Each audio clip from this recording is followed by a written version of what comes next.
Good afternoon, all. I'm Tapas, Associate Fellow at the Foundation for Agrarian Studies.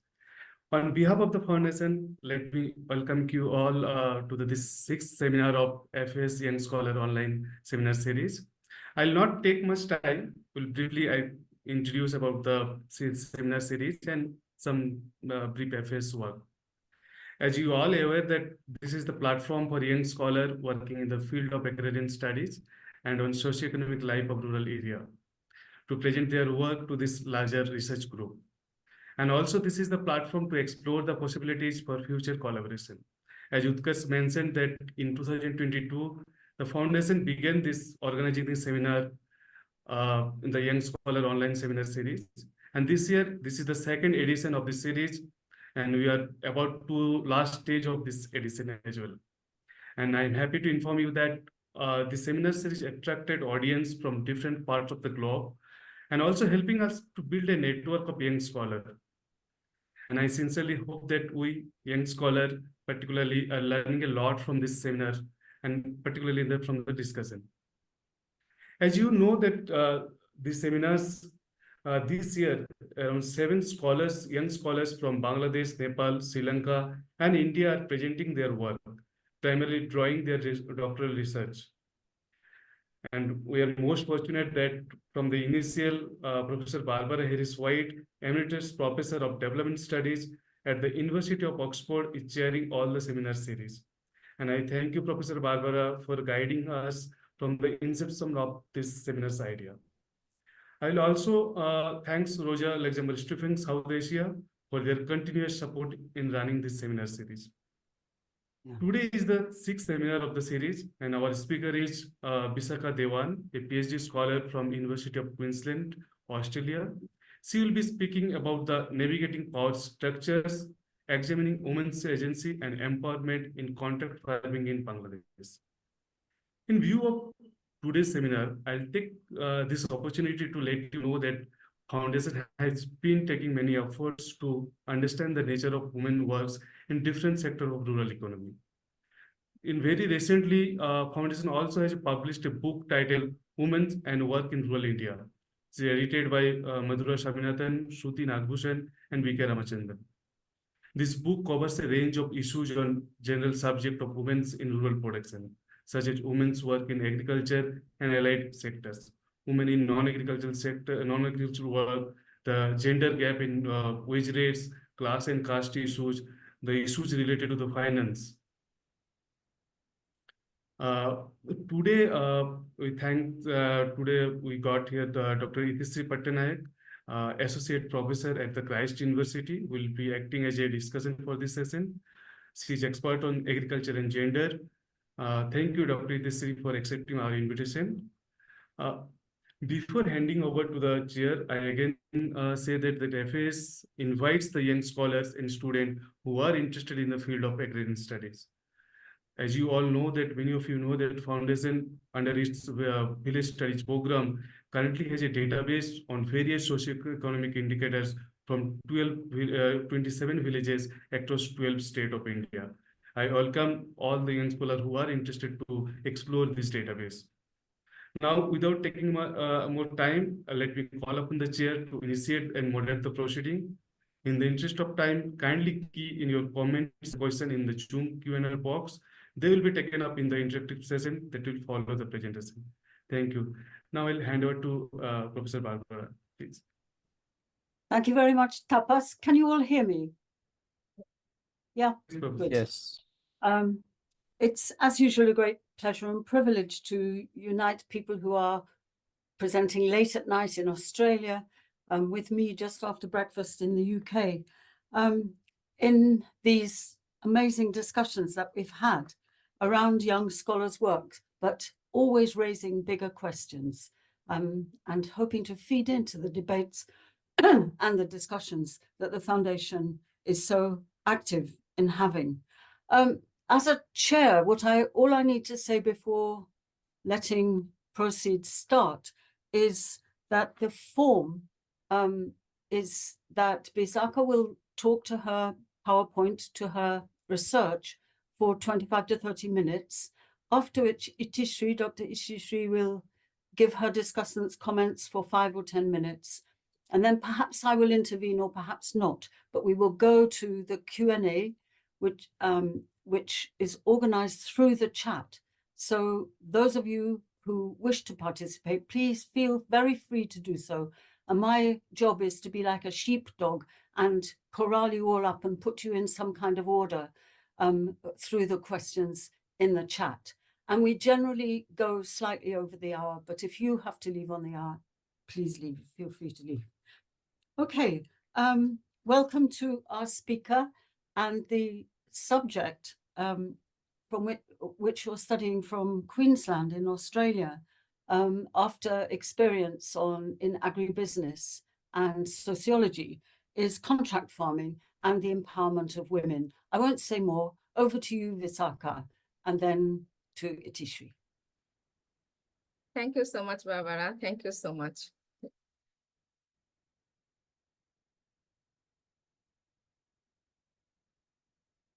Can I share my screen, Barbara? Yeah. Yes, please. Yeah.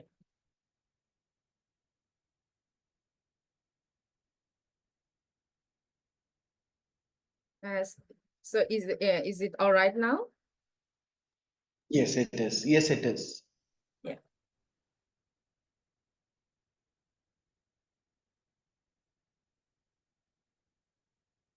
Good afternoon, everyone. Firstly, I would like to thank to the Foundations for Agrarian Studies to organize the Young Scholar online series. And I would like to thank to session chair, Professor Barbara Harris-White and Dr. Itishree Pattnaik. And thank you everyone to join this seminar series. I'm Bisakha Dewan, a PhD scholar from University of Queensland, Australia. Originally, I'm from Bangladesh and academic staff from Sherebangla Agricultural University. Today, I would like to share one of my research findings where the title is, Can Involvement with Contract Farming Ensure Women's Empowerment? A study based on the Bangladesh vegetable seed value chains.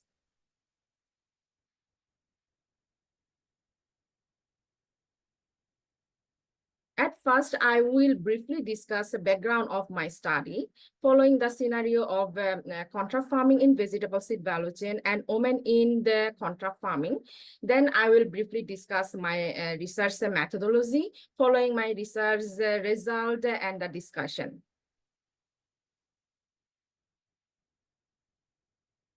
Women's empowerment encompasses various global development ideas and outcomes and become a buzzword in the 60s.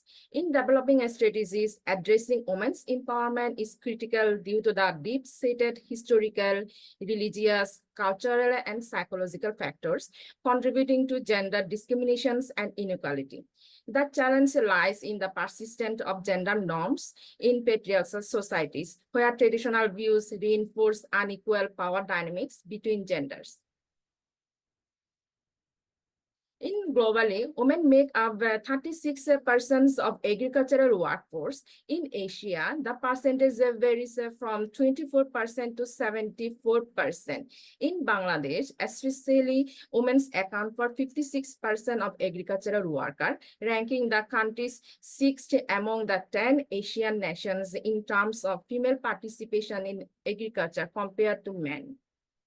If we look at the scenario in agricultural value chain sector in Bangladesh, the women's involved in the food productions and the percentage is around 60 to 98%. And the value chains activities and involving with all these value chain activities, it's helping poverty reductions, but it is not gender neutral.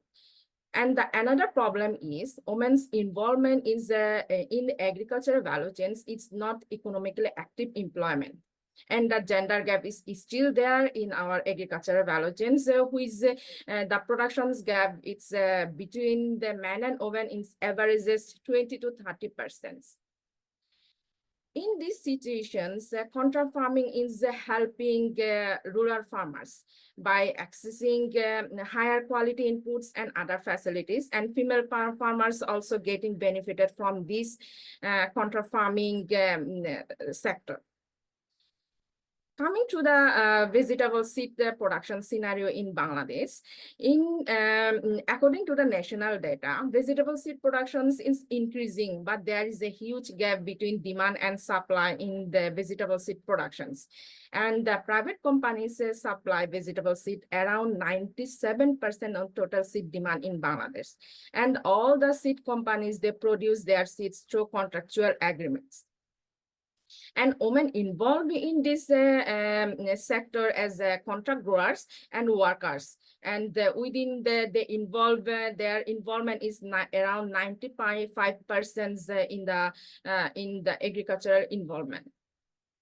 And if we look at how contra farming process is happening within this vegetable seed sector, the agribusiness companies or seed companies, they do the market analysis to identify the needs. They analyze the regional and national market trends. They identify customer preferences, gaps, and supply chains, and the need for specific quantities and qualities of the seeds. Upon the seed selections, they determine the most suitable crop varieties to meet the market demand.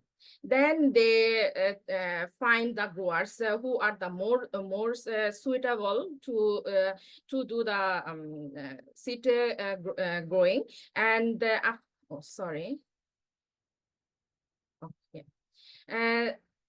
when they find the farmers, they look at the farmers' interest, they look at the farmers' land availability and the others factors also.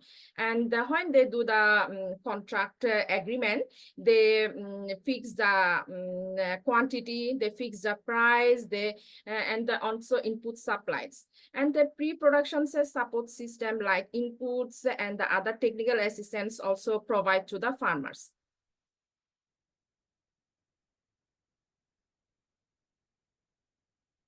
In this scenario, we will look at how women involved and how these contractual agreements empowers women. By defining women's empowerment, we look at if women have the ability to exercise choices and agency, participate in income generating activities, have power and decisions making ability, and increase capacity. While exploring the literature related to women's empowerment, we adopt the empowerment and power literatures. And the power is the ability and capacity to do something or act in a particular way. And also in the empowerment philosophy, it's grounded in the belief that rising power and control over individual and community is an essential means to improve the life situations of the powerless individuals and the groups. Their power is bring to form the transformations in situations of the gender inequality. We will look at the powers.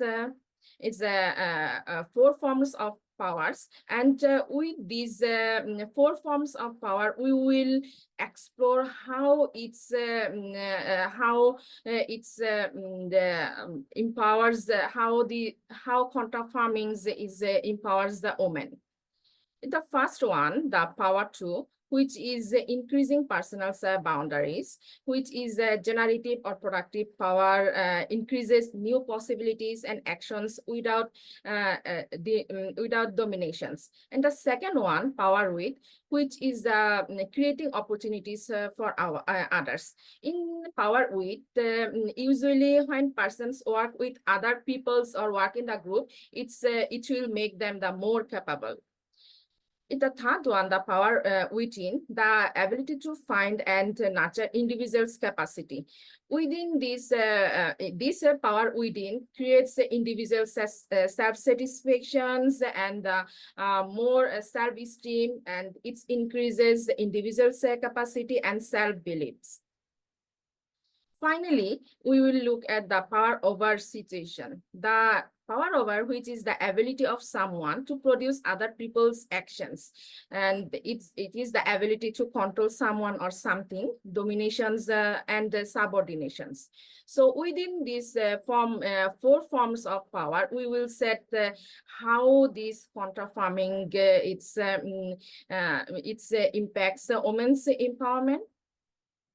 And through this literature of the counterfarming, women's empowerment and power, we developed our research questions. How do contractual agreements in vegetable seed value chains in Bangladesh contribute to empowering women who participate in them?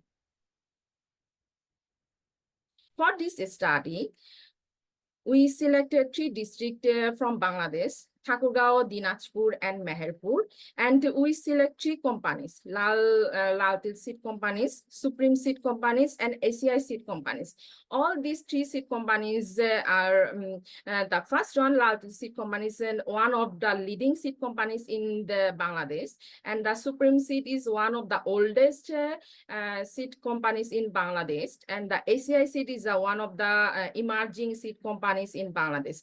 So within these 3 seed companies, we will look at the, we will select our participants by purposive sampling and by through semi-structured interview. We purposely select our respondents because we want to know how the actual situations of women's empowerment.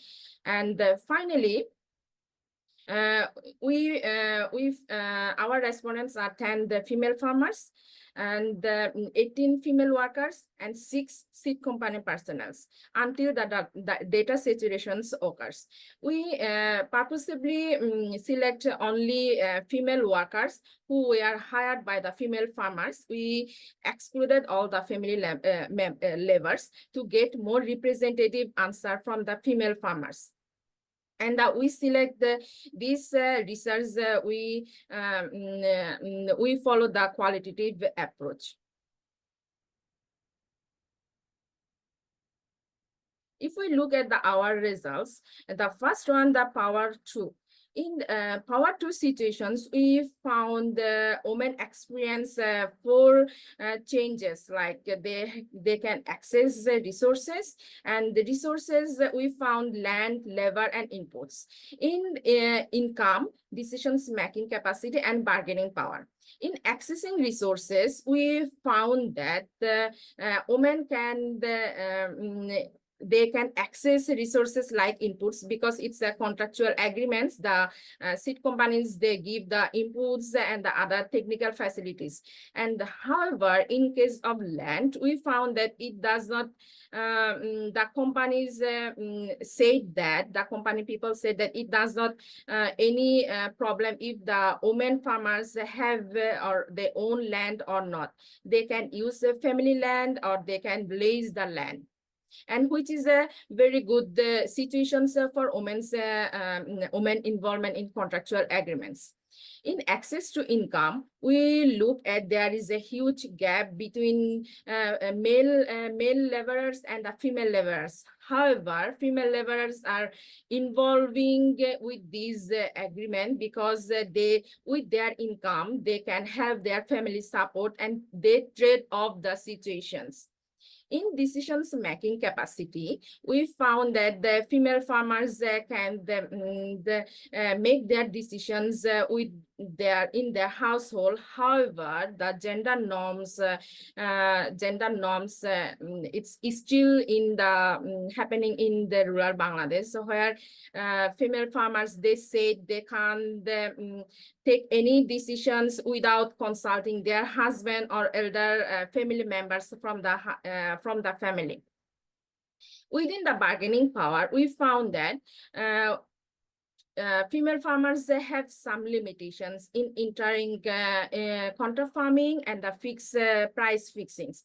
In entering contract farming, some female farmers said yes, they can easily enter in the contract farming. They don't have any obligations from their family, but there is a mixed result. Some farmers, female farmers said they have obligations from their spouse.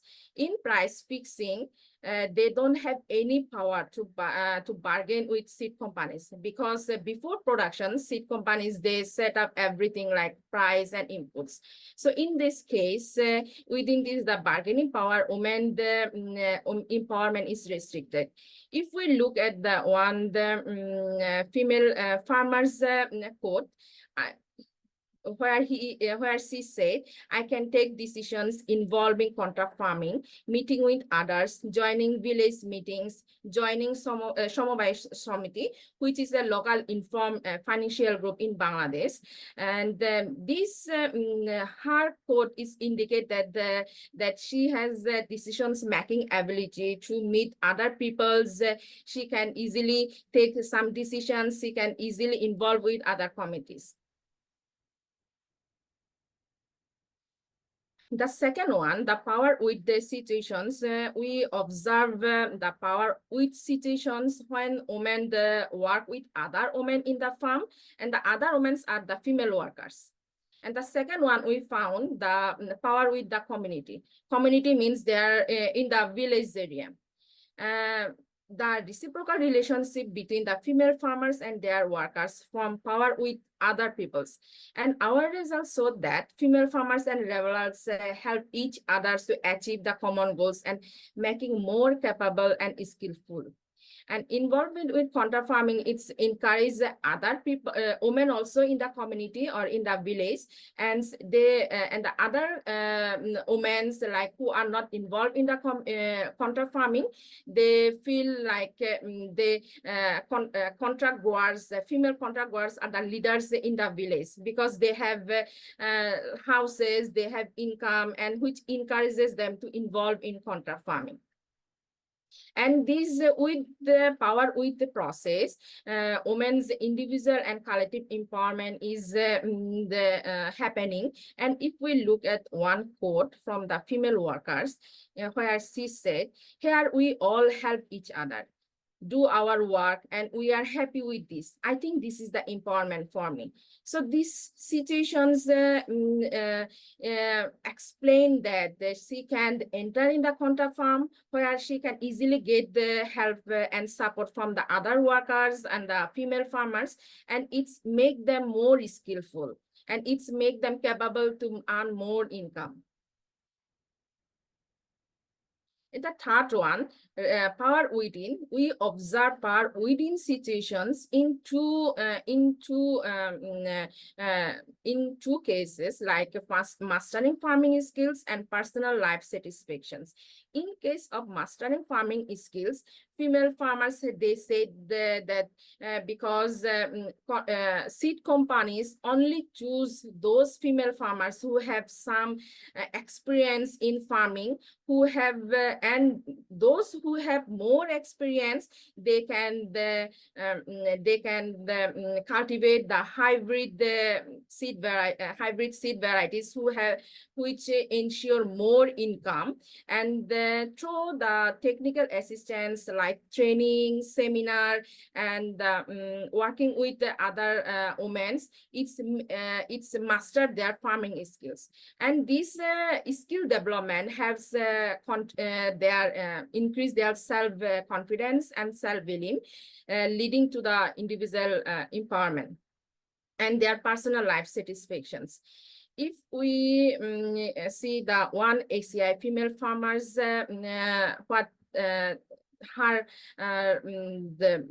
where she said, contract farming is helping me to earn income.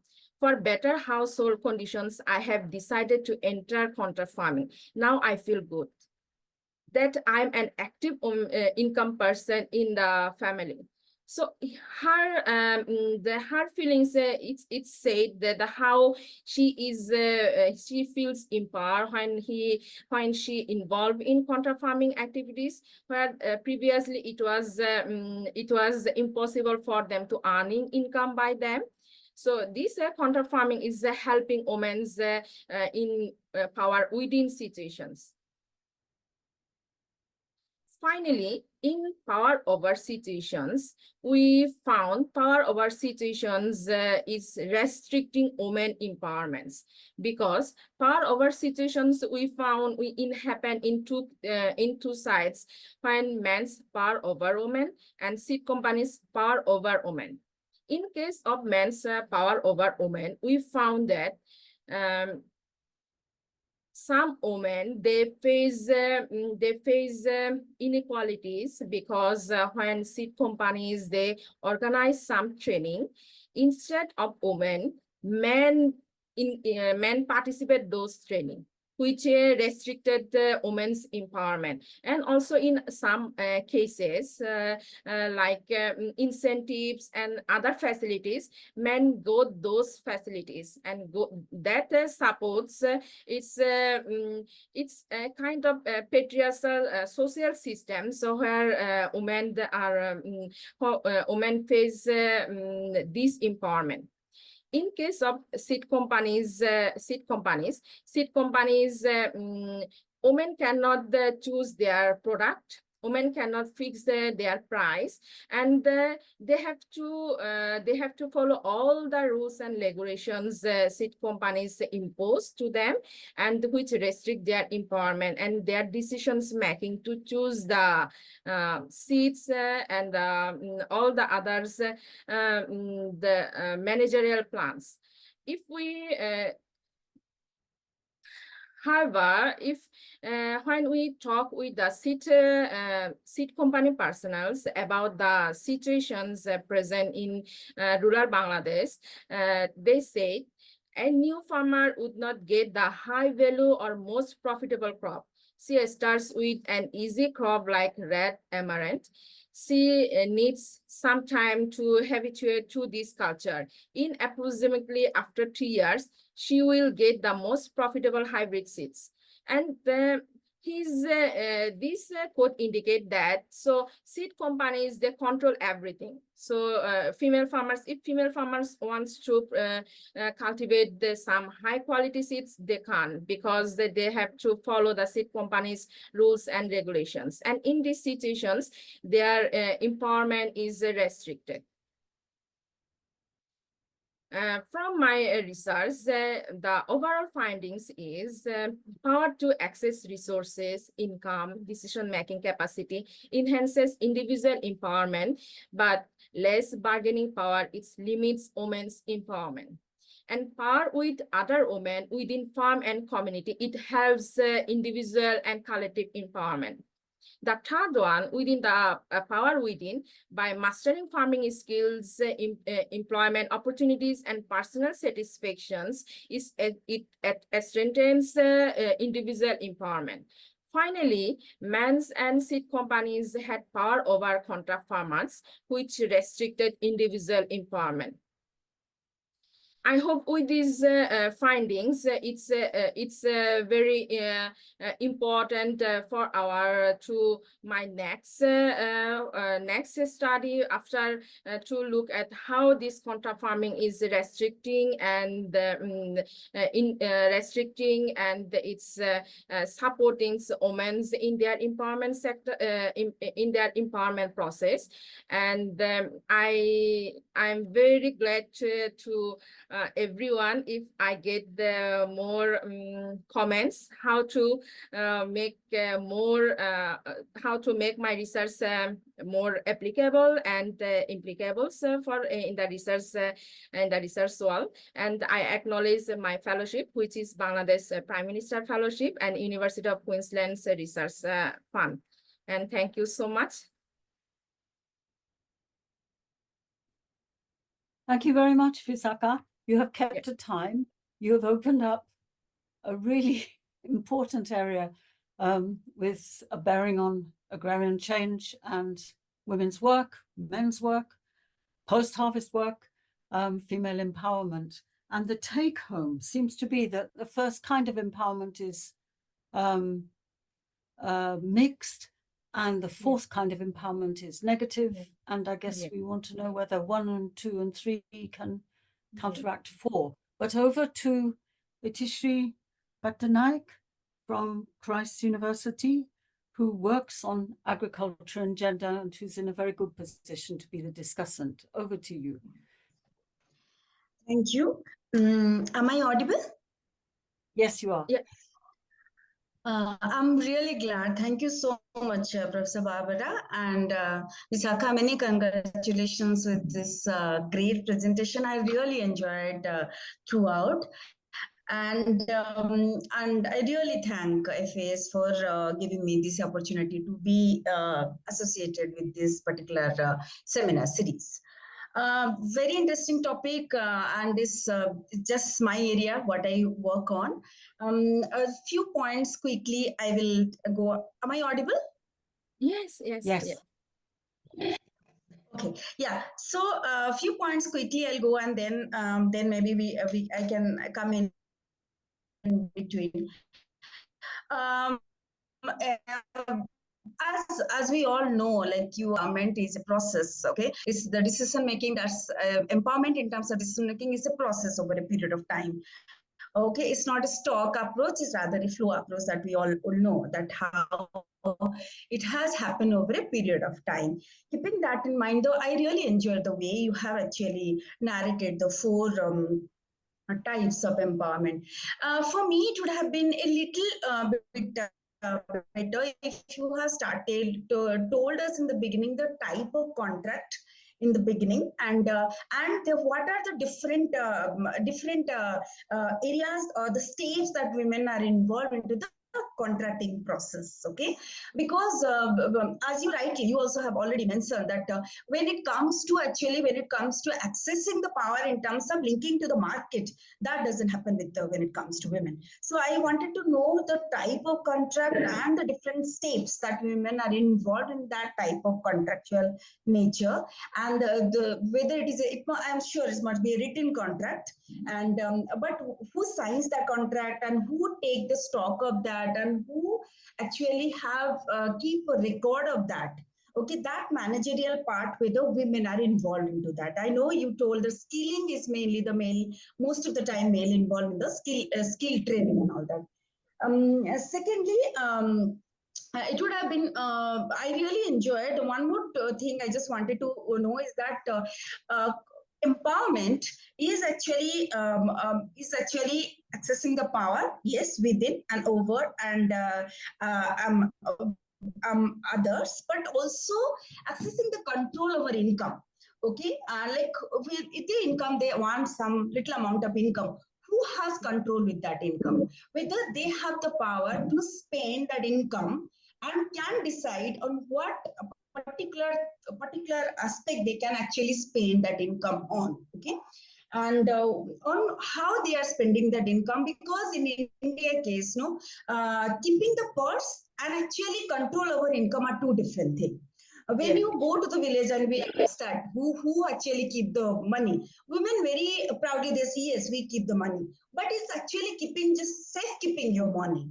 Okay, this is not the control to spend the money. Okay, and also when you told something about empowerment with respect to decision making, I think one more thing we need to take it to decision making on what, like decision making when it comes to asset creation, that is one type. That means in terms of generating land, purchasing land or purchasing new assets. Okay, what I have seen in India is that empowerment is very interesting.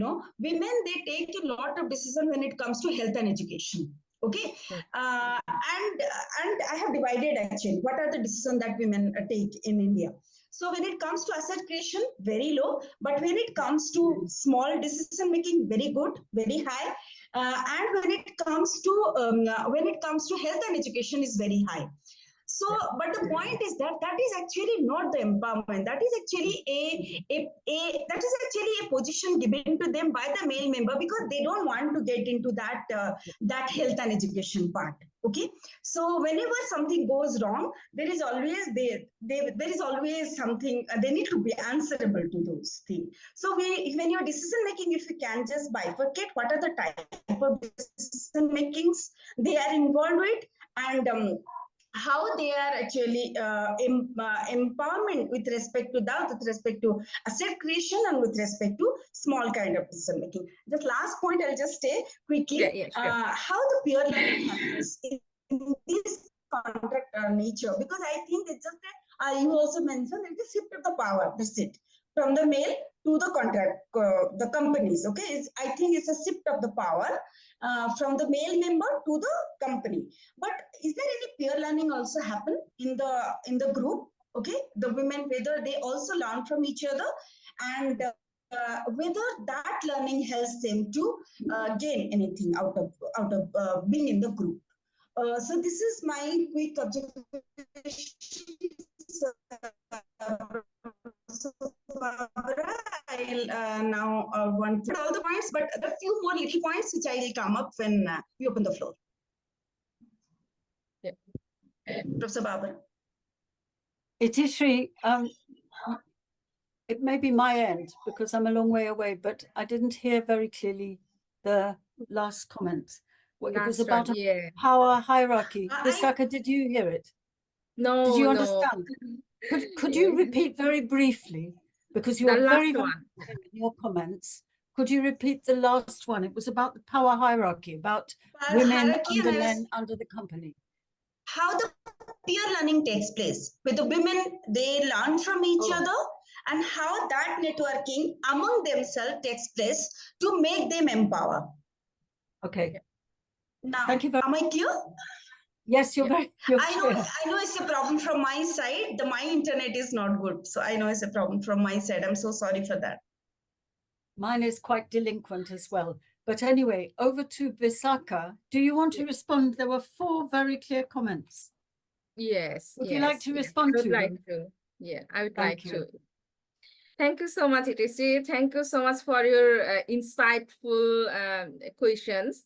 And it's very interesting I would like to answer all the your questions. And the first one is the type of contract you said. Is it written or something? Yes, all the female farmers, they do the written agreement. They do all the agreement with the seed companies. They sit together and with all the terms and conditions, and they keep the one by to themselves, and one the copies in the seed companies.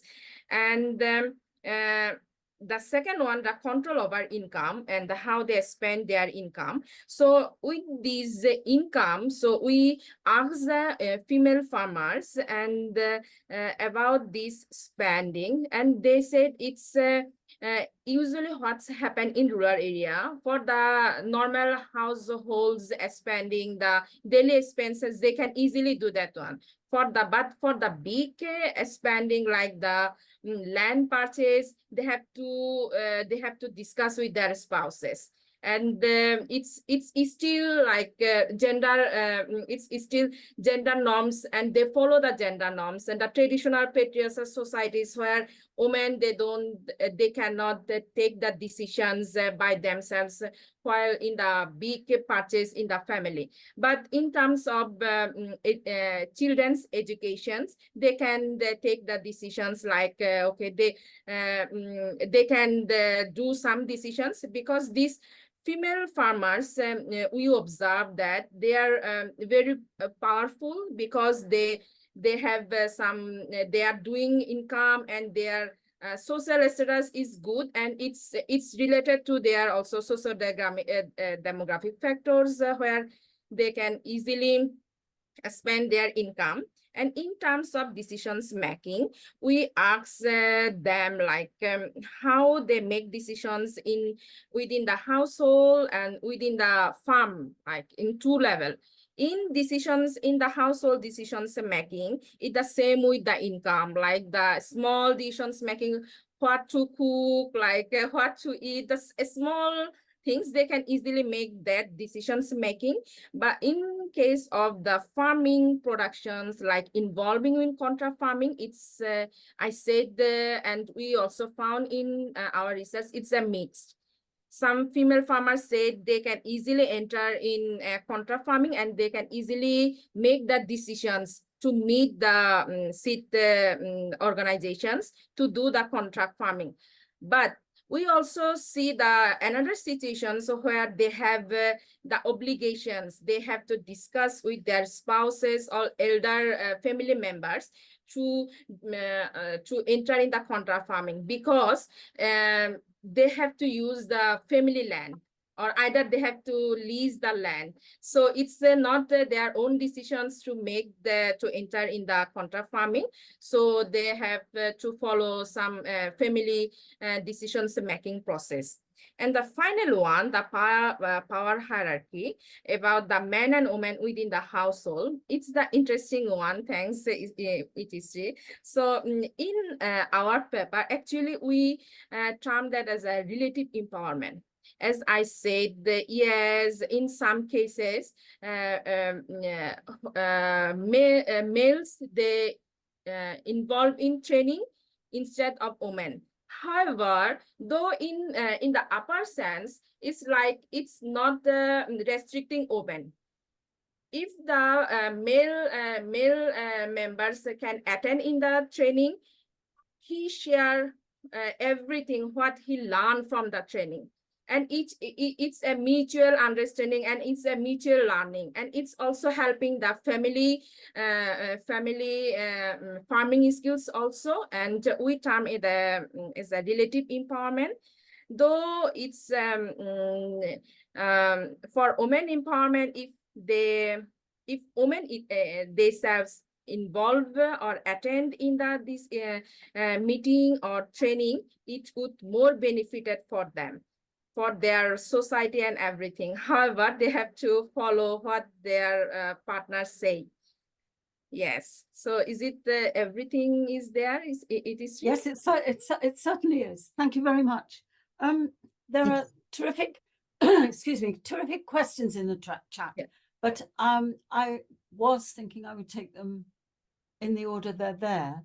But Fatima has a question which relates to the last point that you're making about the power hierarchy. And one of her points concerns seniority amongst women, and whether that makes a difference in their power relations with the companies, with the contractors, and whether men of all ages and seniorities have a better deal in their relations with the companies than all women. Right? So that's asking you a nuanced question about female status, which varies against male status. And then I'll take the other questions. Yes. It's a interesting area also, like to explore, because we only focus on the women's. We did not count male and their power situations within this scenario. And but it will be, I think, adding the male's view in the women's empowerment process, it would be a more insightful research. And in future, it will be a nice research to conduct. Yeah. Thank you so much, Fatima. Okay, she's got another question, but I want to start with Madhura's question, Professor Madhura's question, which is a provocative one, which is that you say that FAO says that women's engagement in food production is not associated with their being economically active. Why do you think they said that, and where did they say that, and have they always said that?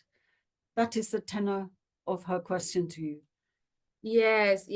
So while reading this report, it was also shock for me, because as I'm as an agribusiness graduates and agribusiness and involved with this process, as I know, women highly their percentage of involvement in agricultural value chain is high, but the problem is the women's involvement in this whole process, usually they count as a family level, which is a big problem in the Asian context when family women they are not the main farmers. They just as a helper of the male farmers, and their involvement is not economically active because they are not earning anything when they count as a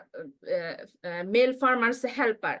So that's why in that case, the FAO report, they said that they need to be some recognitions as a farmer, or they have to be some researcher. There is a further explorations about how to improve the situations. Thank you. If FAO has not changed its mind, I think the foundation needs to write a very stiff letter to FAO.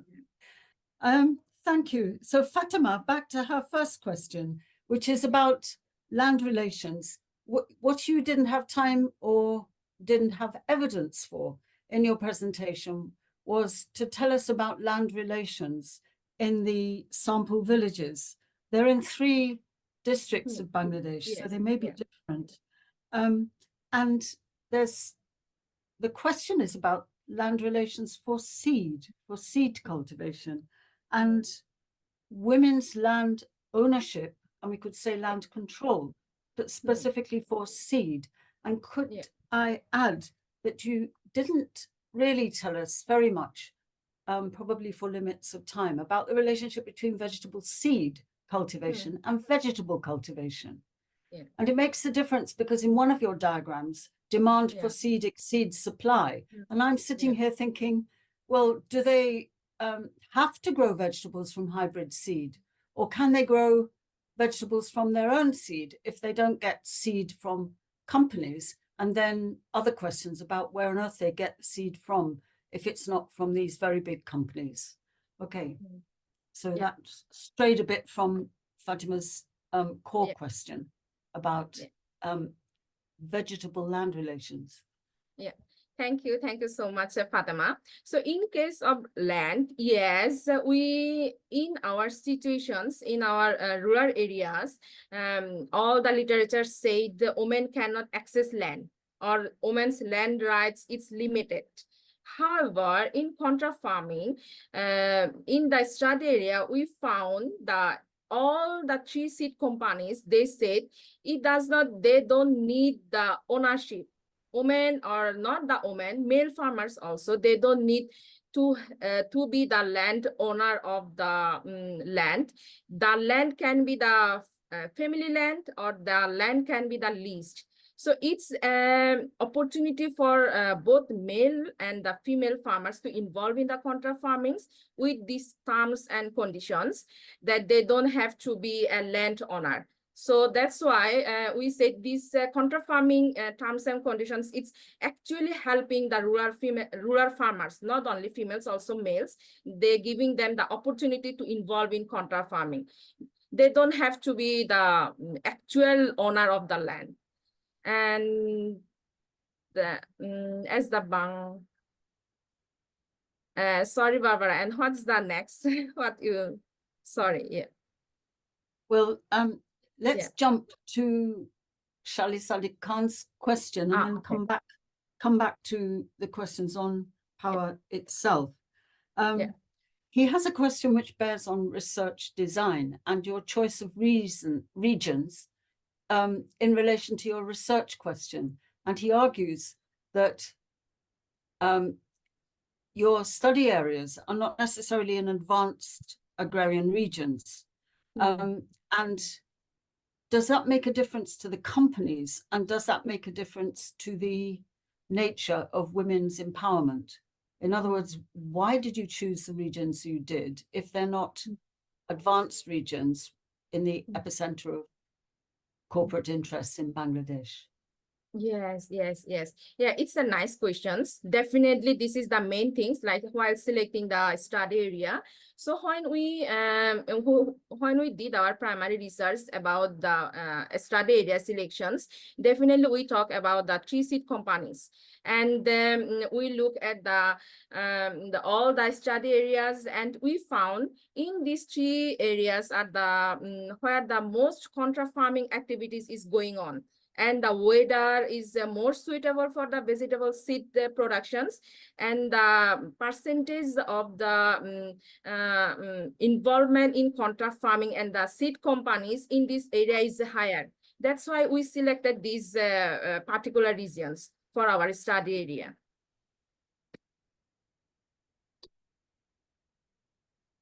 So you bet on the strong. And there are then questions about whether the results are replicable, but we might leave that until later and go back to Gopi, who has a very good question about the net effect of the different kinds of power. He says, according to your presentation, some kinds of power strengthen empowerment and others weaken it. And could I add, what is the net effect of the different kinds of power, especially on vegetables?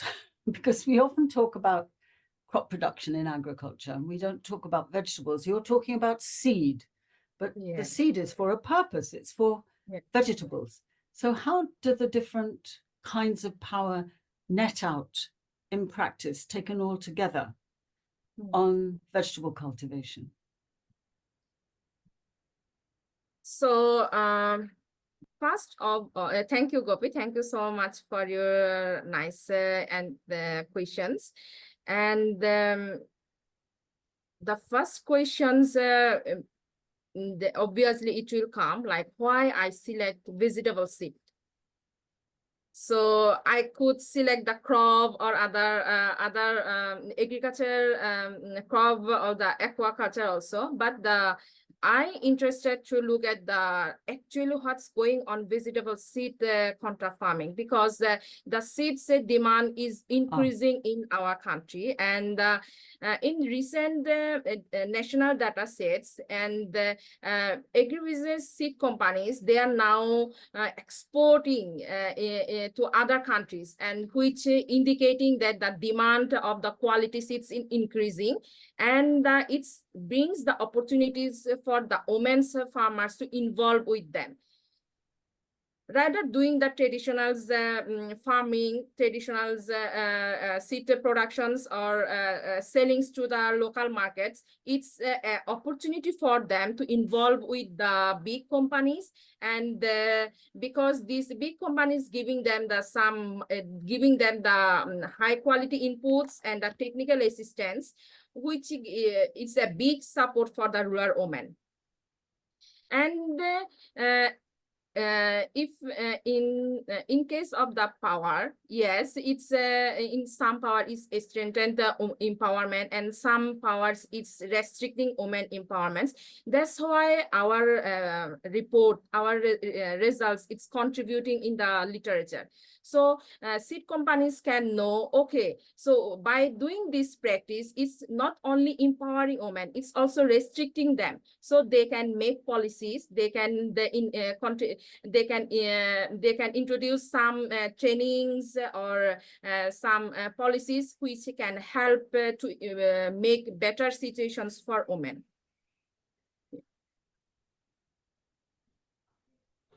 Thank you. Barney is following up by asking whether the seed companies actually prefer women to make these kinds of contracts with.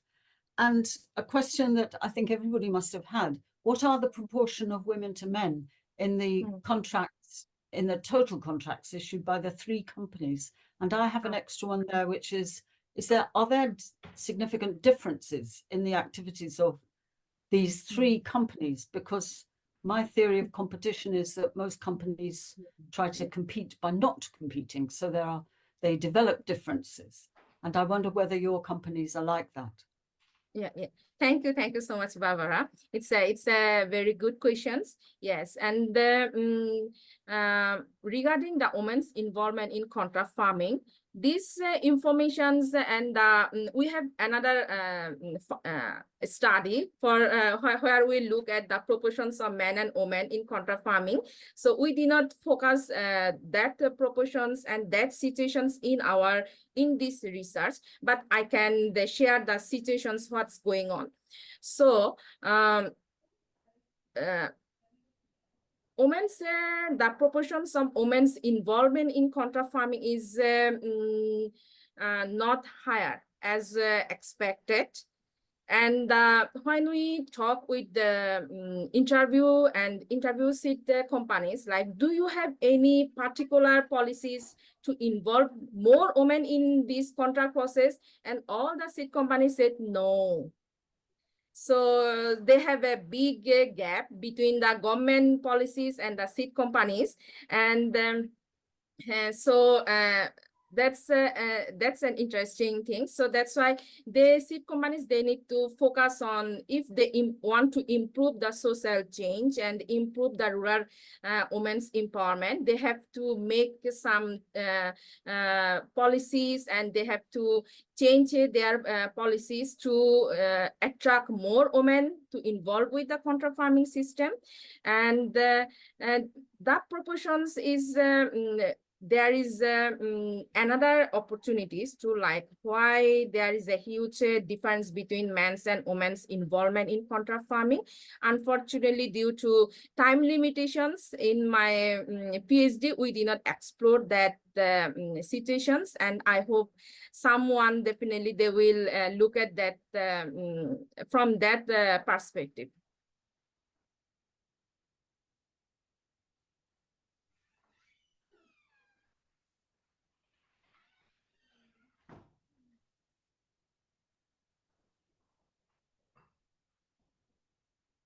Professor Ramachandran, you put your hand up for a question, but if you're not frozen, Ram, please can you ask a question?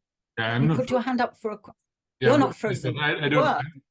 were. Sort of. I don't know whether I should ask you, but one thing is, firstly, this is not a sample. Please don't describe it as a sample. You've done 18 interviews. Describe it as 18 interviews. There's no sign indication that this is a sample. That it's a representative of the producers that you're trying to, of the population of producers that you're, and same with the 18 plus something. Value added, yes. So it's absolutely not a sample. No. Yes. Yes. I mean, the analysis is not invalid because it's not a sample, but it's not a sample. It's not necessarily invalid because but it's number one. Yeah. Number two, I don't understand this this method of studying empowerment without any reference to income, any reference to what they're earning. Suppose they go into this info and get dirt incomes. Suppose they're below subsistence. Were they earning more? Were they earning less? Would they earn more? Who earns more? Who earns less? There's nothing there. If you, what is this new, it's a larger question. What is this new tendency in women's empowerment studies, which excludes this most important dimension of economic independence? If this is the way it's going, it's not encouraging at all. So unless we know that, I can't see that it is adequately a study of empowerment. That's all I have to say. Thank you. And might I add that in terms of research design, there are no controls. There is, which relates to Ram's question about sampling. And why do you have no controls? So please answer Ram's question before mine. Yeah, sure. Thank you so much, Ram. Thank you so much for your questions. So yes, this is a very important question. While selecting all our representatives, and sorry for my saying the sample. Yes, they are not sample; they are representatives. Thank you so much. Yes, and we also thought about the compare the contracts and non-contract farmers, but we actually only look at what's the inside and what's going on when they involve in contract farming. It's definitely there will be a huge difference between contract and non-contract, because the contracted farmers, they are getting all the supports and benefits. So that's why we purposefully we select only the contract farmers. We did not include any non-contract farmers, and yes, there is an opportunity to compare between them in another research. And Pardon? Oh, please go Barbara, on. are you saying- Please go ahead. Okay, sorry. No. Yeah. And about the sorry, third questions is about the Income. income. Yes. Income So about the question was, Ram's question, how can you study empowerment without looking at household incomes? Pardon, Barbara. Maybe it's a Well, network problem from my side. Yeah.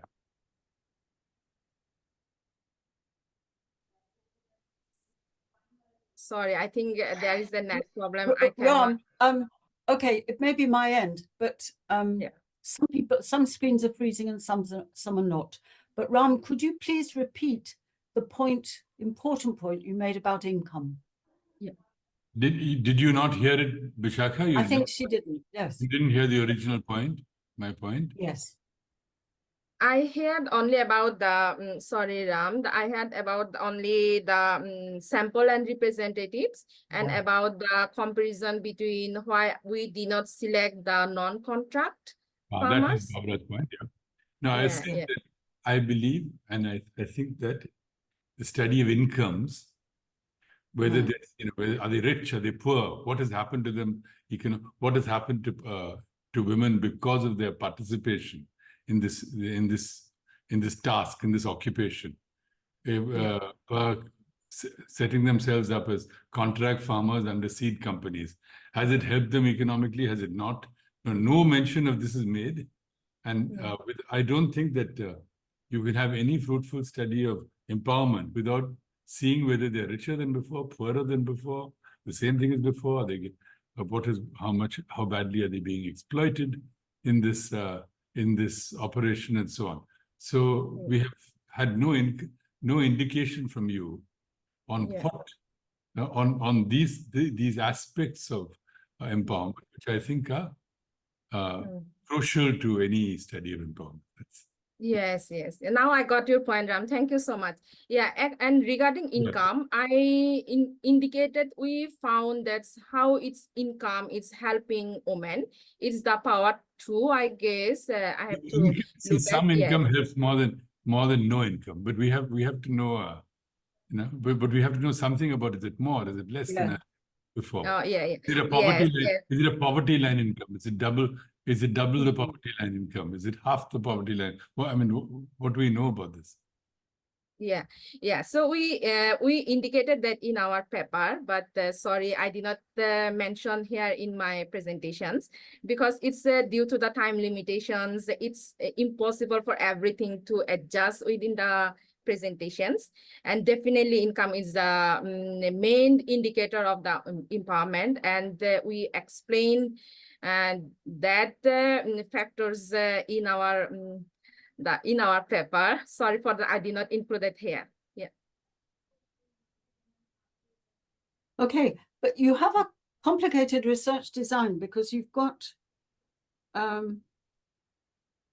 you've got a simple research design, which is begging a lot of questions about other possible research designs, because you don't have a control, non-contract farmers, but you don't have another kind of control, which is male farmers, contract farmers versus female contract farmers. And just as Ram has made a general comment about the empowerment literature, I would want to follow up by how you've reviewed the literature on contract farming, because that has knocked out a lot of the literature about differentiation and about elite capture of contracts and about selection bias by contracting companies. Most of the literature on contract farming, which is about inequalities and whether contract farming deepens them, is not included in your review of literature, which then enables you to make the research design that you have done with a very small sample altogether. 6 seed company people, 18 value-added women, and I'm not sure what value-added women really means, and then 10 women farmers. So, sorry, there are a lot of questions compressed in my follow-up. but yes. it is Yeah. to do with how you've read the literature, how that Yeah. reading affects the research design, and then how Yes, the yes. research design affects the field methods from which Yeah. you've got case studies. Yeah. Thank you so much, Barbara, for your questions. And about the literature, definitely in our paper, in our study, we highlighted everything about their power dimensions and the seed companies, their biasness, unbiasedness, everything. But in my presentations, I just slightly said that the seed companies, they fix the price, they select the seats and everything, and which indicates their like their power things and some kind of their bias things. And in case of our representatives from the study area, when we do our interview, we stop until our data saturation occur, because the same answers we are getting from after 10 female farmers and 18 the workers. And value-added female farmers are actually the female workers, and we skip that term value-added workers later on in the progressions of my research. And yes, they are very representative, because after the 18 female workers interview, all the same answer we are getting, which calls in a qualitative terms definitely the data situations. That's why we stop after 18 interview. That's why our representatives are 10, 18, and 6 seed companies. And this what's we want from them, all the insightful answers. We got all the answers from all these representatives. Thank you. Thank you. Yeah. We're a little bit past the hour. I wonder if Itishree has any comments that she would like to add, given the discussion that we've had. Would you like to add anything? Yes. And then we'll find out. Yes, quickly. Yes, that's what I think.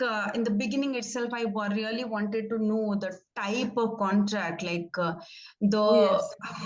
what type of contract and who is involved, where they are involved, what are the stages they are involved with. For me, that was one thing that I really wanted to know. And for me, here, Professor Barbara, is more than a question. Is something that we all to discuss with. Is that we remove that contracting part, for example, okay, from this model of farming. For me, it feels like women just workers in any farm or any model of farming. Okay, when we remove contracting, they are just workers. I don't find, for example, I don't find any such empowerment leading to that. Why? Because the marketing part is completely missing, be it conventional farming, family farming, contract farming, or collective farming. Women are more into the process of farming till it comes to the harvesting period. Post harvesting period, that is the marketing period, there it is actually lacking the whole thing. Because I have done a study on collective farming, women collective farming in India. They do all this activity, but when it comes to marketing, is actually the male member takes place. So I just wanted to know that, because contract farming is not it's the private players are involved with it. Okay, why a private player will think about empowering anyone? Okay, so we are just trying to look into whether women in this particular model of contracting are empowered. Okay, because contracting is just they are just interested in the profit, nothing else. Okay, for the whole literature of contract farming, it just says that the companies are just involved with their profit. So I just want to know that if we remove that contracting part, then women are just they're just labor in any model of agriculture or anything.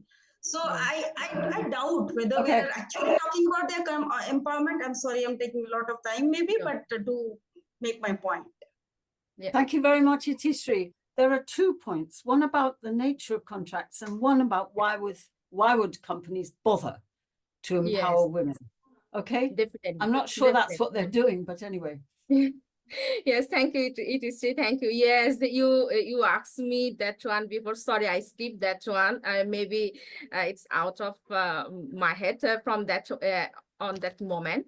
So about the contract, female farmers, they actively involved. They sign the contract with the seed companies. They are the main farmers who implement the contract, who have all the managerial roles, who plan everything.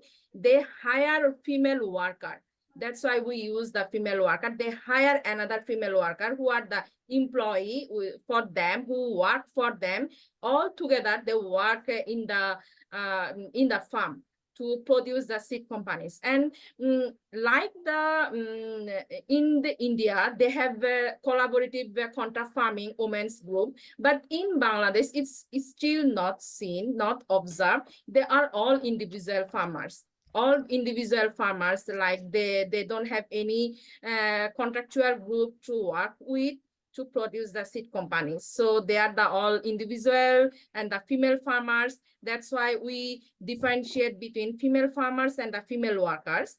So female farmers are the main responsible person who sign the contract, who run the whole and all the, like implement all the plan, hire the female workers and everything. And in terms of the seed companies, yes, I already explained before. For seed companies, they don't have any policies, they don't have any rules, regulations to only focusing on women empowerment. They just treat them as the farmers. So that's then opportunity for seed companies to introduce some policies to increase or enhance the rural women's empowerment. Dash Hey. 2024. Thank you very much, Bisakha. Thank you very much, Itishree. Thank you very much to everyone who's contributed to the discussion through the chat. I now want to hand back to the foundation to wind up and perhaps to tell us something about the next meeting, which isn't in 4 years' time on this leap year, but will be in the next month, in this leap year day. Next month. Thank you. Thank you, Professor Barbara. I'll only take a couple of minutes to propose a vote of thanks. I would like to thank Bisakha Dewan for her informative presentation. I hope the discussion was as enriching for her as it was for us. I thank today's discussant, Dr. Itishree Pattnaik, for her participation and valuable comments. We are also grateful to Professor Barbara Harris-White for chairing this session and her support in expanding the scope of his seminar series. I thank Rosa Luxemburg Stiftung South Asia for their generous support in making this series possible. I'm also thankful to the online team at FAS, Sandeepan, Tapas, and Setu for their role in conducting this seminar very smoothly. Last but not the least, we are grateful to all the attendees for participating and making this a lively discussion. As mentioned earlier, a recording of this session will be made available on YouTube in the coming weeks. Our next seminar will take place on March 28, 2024. Nityunjay Pandey from University of Hyderabad will be speaking about livelihood strategies among landless manual labor households through his study based on a village in Bihar. To know more about the foundation and the work we do, please visit our website fas.org.in.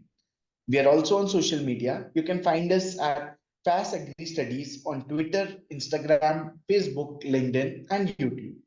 I request that you follow us on these platforms to not just get updates about this seminar series, but also about our other work. We'll be ending this session with this. Once again, thank you all very much for your participation and discussion. Have a good evening. Thank you. Thank you. Thank you so much. Thank you so much, everyone. Thank you.